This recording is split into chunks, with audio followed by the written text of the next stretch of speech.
afternoon, everybody. Welcome to lunch. Yay, it's 12 o'clock.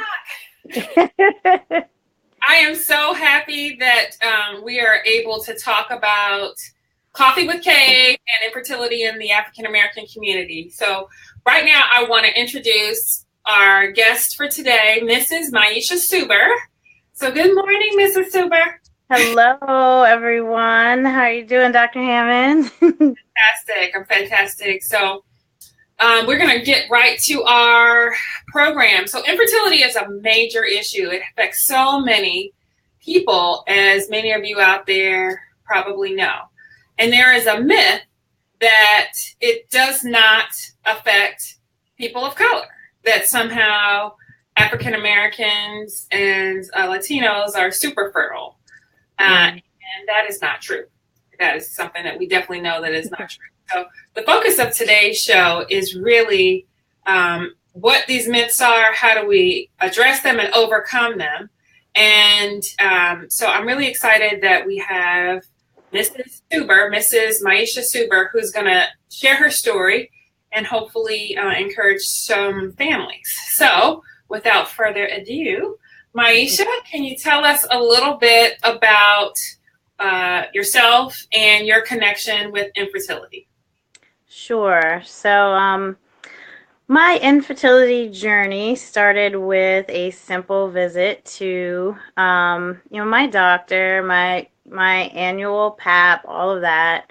And I guess I had never put any information down in one place or spoke to anyone. I had no concerns. I was 33, I believe. My husband and I were living in New York. We were having fun, living life. We did have a miscarriage. We found out that was fairly common. So in no one talks about that part either. Miscarriages are fairly common, especially when you're trying to get pregnant.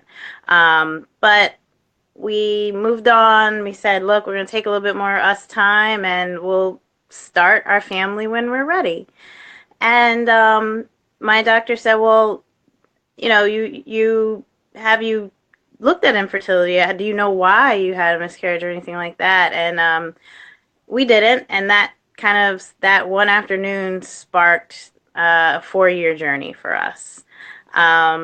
It was pretty difficult because we did start and nothing was happening. We were trying, nothing was happening. We had started originally, we were living in New Jersey with a different doctor and moved back home to Maryland. Maryland is home for us.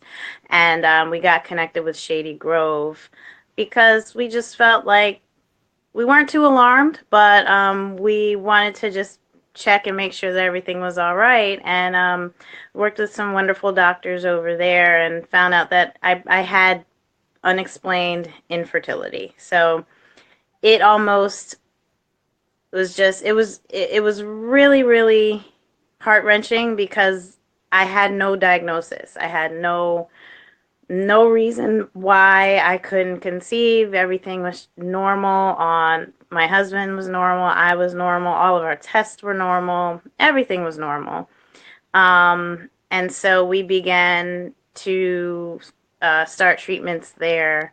And it was through Shady Grove in which we came upon your organization, which, we had seen the information. I think, they hand it out when you first get there and get your orientation. And at the time, we weren't even thinking. We said, oh, that's great information. That's great information for someone else.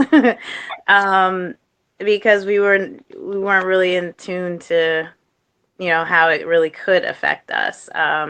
We thought, hey, we're going to start with, the IUI, the insemination, and we'll be done. We'll have a kid here starting in a month. And it didn't quite work out for us. So I'd say about a year and a half later, we decided that, well, with our doctor, we decided that we'd have to try IVF.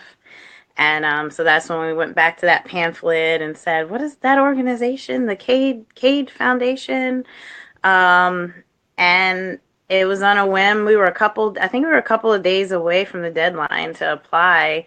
And, we worked fervently for like 2 or 3 straight days filling out the application. And, we sent it out, and luckily we were connected, and we're a recipient, of a grant. So, You've given me so much here. I wanna back up just a okay. few seconds because there's a lot to unpack there. So first of all, you went to your doctor, and your doctor asked about infertility, or did you ask your doctor about infertility? She asked me because I was 33. This is not, terribly old, but I hadn't had any children yet, and I did have a miscarriage. And, at the time, we were, we weren't on any type of birth control, and we hadn't been pregnant for a few years. So nothing clicked in my mind, but, in my doctor's mind, she said, you might want to just get checked out, just to make sure that, when you're ready, that you can, start a family. So right there, just for anyone who's watching who has a question, not getting pregnant after 12 months, if you're not on any kind of prophylaxis and you don't get pregnant within 12 months, you have infertility. It is not a diagnosis that's related to your intention or what happened in your family. It's just no pregnancy within 12 months and not using any contraception. So that's a kind of a time point. You should probably go see someone. So my second point is the grant. So you applied for the Cade grant. I want to do a shameless plug. Application today, but if you are just learning about the family building grant and you hustle really hard, you can still get your grant in today. It's due before midnight, but we have a number of hours between now and midnight. So that's still an opportunity. Mm-hmm. Okay. Now, my third question is, tell me about some of the supports, because you guys are very well educated and you knew about infertility treatment. Were there any fears about infertility? Had you heard any things, maybe in your family or in the community? Had someone told you, well, this is something that you need to be afraid of, or we don't do this, or was it all milk and honey? Oh, this is great. Everybody do it. Go for it. We, as like you said, as educated as we were about our own self and our own experience, we did not know that anyone else was going through the journey. And so we didn't really have anyone to bounce off, to talk about fears or what to expect or anything like that. It was actually pretty interesting. Facebook is amazing. So Facebook, I saw one of my sorority sisters had posted from your gala, and I said, wow, What's sorority? Zeta Phi Beta. Okay. Hello to the Zetas. And she had posted from your gala, and I said, wow, I never knew. We never spoke about it. I would have never known. I didn't know her story. I didn't know anything about it, but that kind of sparked a conversation to start there. And, ultimately, nothing in my family, still to this day, no one in my family that I know of, that I've spoken to, has experienced infertility. So that we didn't have it out there. We had just started talking to people, friends or family, because you talk to one person, you learn that they know 3 people or they know 5 people, and it kind of spreads like a tree like that. And so we started to get a little bit of community started. I'd call, they'd call me, we'd kind of talk about our experiences. So I didn't know enough to have fear, just because there were so many success stories. So I figured what this was just going to be our journey, and in the end, we would absolutely have a baby. That's how I felt in the beginning. um, Again, it took 4 years total, so faith waned a little bit somewhere there in the middle. But we definitely were excited again once we did get the grant and actually saw that it was feasible for us to move forward, and there weren't, at least the financial barriers were a little bit less than what we would have had to deal with. So you didn't have any kind of fear of rejection because of the other people that were in your circle that they had very positive attitudes. Is that what you're saying? Positive attitudes, positive results, babies born. They definitely kept me in a good mindset. And actually, another sorority sister of mine, she just delivered her second via in vitro, and so she just said, "Look, if I can get through it, you can definitely get through it, one way or another." It's not only one type of option to bring a child into this world, and so I think that helped us a lot to just know, no matter what, we're going to have a child through whichever means that is for our family. So one thing this says to me is get you some good friends. If you're in a community where nobody gets you and you feel very alone and isolated, broaden and widen your community, because there are other people out there who can support you and will support you. And it sounds like you made good use of your village. Am I right in saying that? Yes. And I do have to admit that we didn't necessarily seek out to talk about it. What happened one day, I think a reporter, I don't know if it was for Essence or Ebony or something like that, they were doing some little stories on couples. We have a business as well, and we were talking about our business, and in that conversation we got to infertility. The question, obviously comes up. You guys have a successful business. You've been married for 6 years. What about a family? That's just a question that people ask. And we got on the topic of infertility, and the story that ended up coming out of that she wrote really highlighted our infertility. We were a little uncomfortable with that at first. We didn't even share that story. A friend of ours found it, posted it on Facebook, and 500 people later, it turned out to be one of the best days of our lives, actually, because everyone just gave us so much positive support and feedback and encouragement. So, like I said, we didn't necessarily go to talk about it, but once we kind of got over that hurdle, we haven't stopped talking about it since. I love it. So tell me about, after you all were at the point where you were, I would say, out of the infertility closet. So now you're talking about it because you see that, there is no boogeyman, that there is support actually waiting for you when you come out of that. Tell me about some of the organizations specifically that provided you and your husband with support.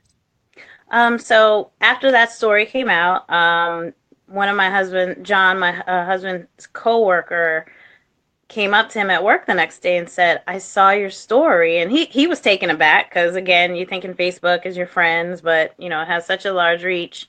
And she said, "I saw your story. I have to tell you about this organization, Fertility for Color Girls." And so he told your husband about this. Yes. Wow. Yeah. And so he somehow connected us with Dr. Stacy, who runs the organization, and probably Reverend Dr. Stacy. Yes, Reverend Stacy. We spoke with her, and we began the application process for her as well. We ended up receiving a grant from them and as well. And so, this probably was, maybe 2 months prior to that, we were racking our brains. How are we going to do this? We have no idea how we're going to do this. Are we going to empty our 401ks? What are we going to do? And less than 2 months later, we had our answer, and so we got support from Fertility for Color Girls, and as well as the grant from the Cade Foundation, and with that, we were at least able to begin our process. That's outstanding. As what I've heard over the years sometimes is that getting the dollar amount of the award wasn't as important as just knowing that someone believed in you. I've heard that from many grant recipients. Is that something that you experienced, or you felt? Absolutely, because what it did was, you get perspective once you actually start talking about your infertility, and so you hear the stories of your friends and their family, and for our situation, we felt like, well, we don't have it as bad as other people, so we probably won't receive an award. That's kind of how we were filling out the paperwork. We said, look, we're struggling, but there's so many other people out there that are going through things that are worse than Yeah. in our minds. Again, it was worse than what we were experiencing, and so we filled it out not expecting to receive anything, and so it really, once we did find out, it kind of made it even more real. It kind of made it like, okay, we can do this, and if it wasn't possible, we wouldn't have received the grant, and it was just knowing that other people saw our story and felt like they wanted to help, or that really did help us along in our journey. Now, if I recall correctly, faith was a big part of your journey as well. Can you tell me a little bit about that? How your faith impacted your experience overall, just with, it sounds like you've been through so much with the miscarriage and then infertility. So what role did faith play in that? Because what I have seen over the years and knew from my own personal experience was that faith is a very important factor for many communities, particularly the communities that I'm most connected with, which is communities of color. So tell me about your personal experience.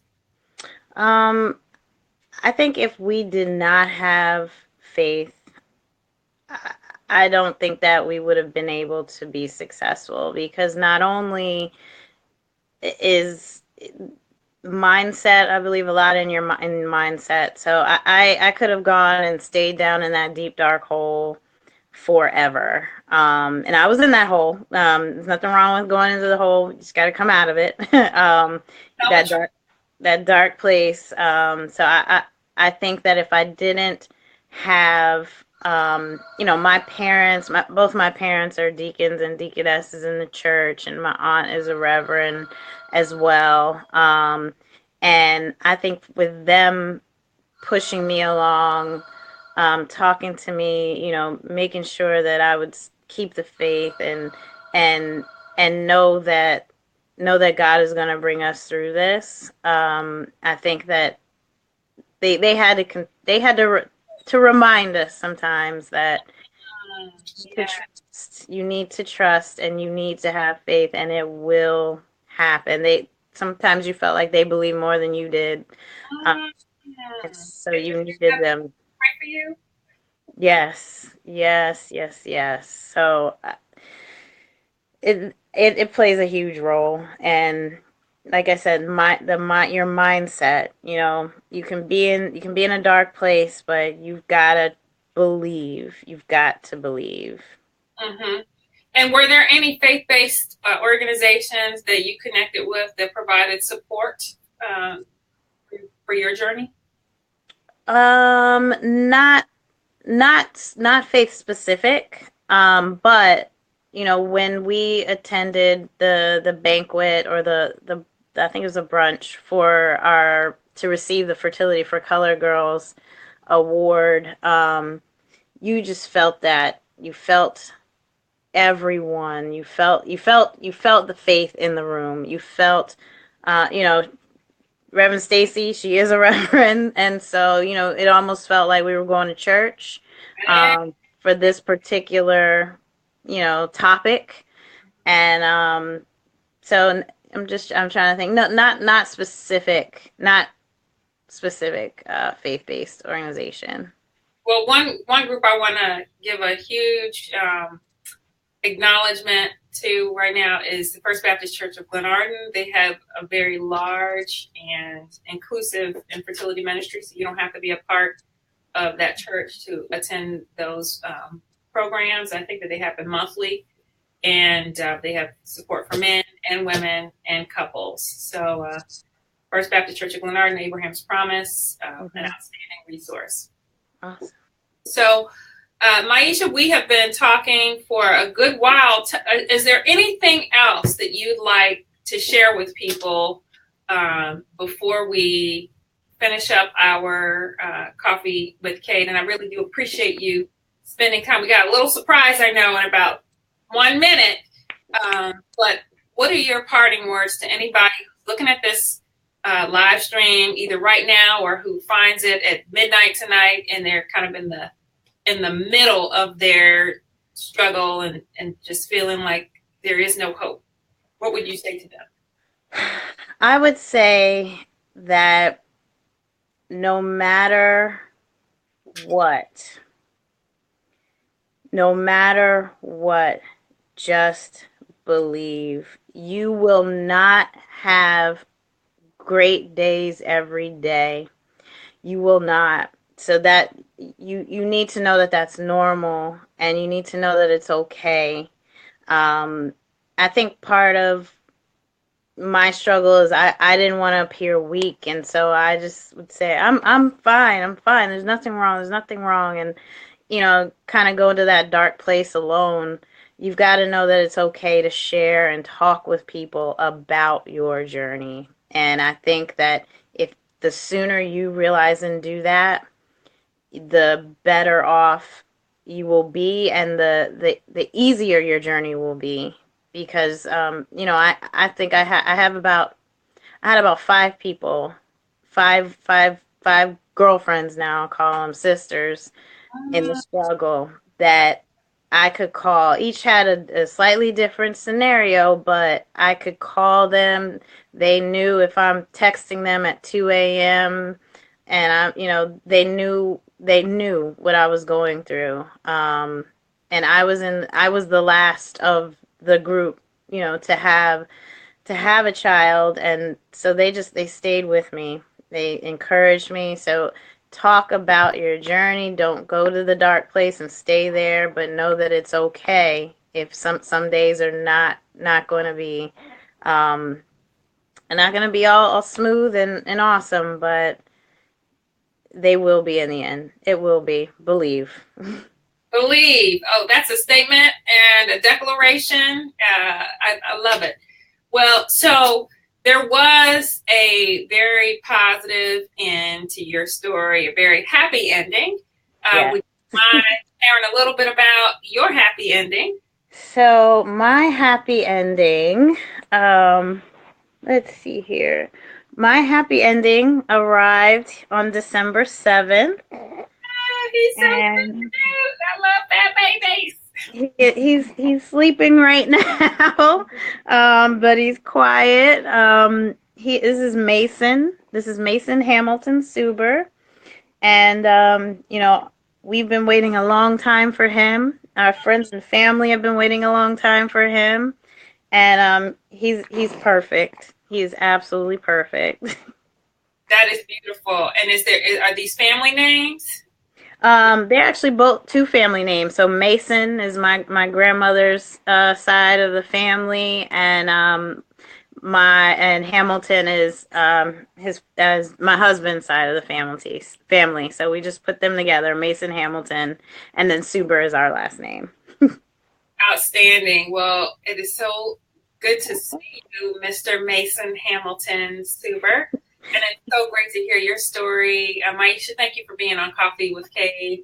And before we finish, I want to do a quick reminder. Family Building Grant applications are available right now on our website, www.cadefoundation.org. Up through midnight, so you still have some time. And then one of the things that we always do on Coffee with Cade, we have these Cade coffee cups. And Miesha, yours is in the mail, so you should get it now. Thank you. Yay. Always say, what's in your cup? What's in your mug? What's in my mug is, what I've learned is to make him happy, drink a lot of water. Okay, outstanding. And I love that mug. That's super cute. Yes. And this is our official Coffee with Cade mug. And I've got coffee mixed with hot chocolate in my mug. So, that sounds amazing. Yummy for me. Yay. You guys have a great afternoon. Thank you so much, Miesha. For those of you who have plugged in, we're going to have part 2.